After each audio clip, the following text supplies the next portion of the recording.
నూతన శాసనసభ్యులకు మాజీ ముఖ్యమంత్రి రోసయ్య ప్రసంగాలు ఒక పుస్తకం వంటివని మంత్రి పొన్నం అన్నారు. హైదరాబాద్ రవీంద్ర భారతిలో రోసయ్య 4వ వర్ధంతి సభను ప్రభుత్వం అధికారికంగా నిర్వహించింది.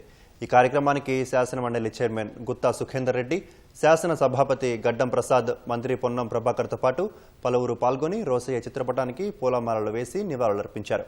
క్రమశిక్షణకు మారుపేరు రోసయ్య అని మండలి చైర్మన్, స్పీకర్ మంత్రి పొన్నం తెలిపారు.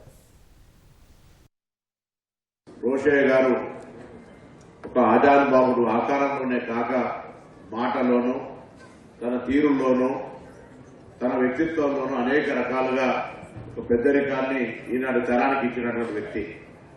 వారిని ఆదర్శంగా తీసుకొని ఏ విధంగా ఓపికగా ఉండాలి, ఏ విధంగా కింది స్థాయి నుంచి ఎటువంటి బలం లేకున్నా బలగం లేకున్నా అన్నట్టుగా రాజకీయాల్లో ఎదగడానికి ఏ విధంగా ఎదగొచ్చో వారికి ప్రత్యక్ష నిదర్శనం.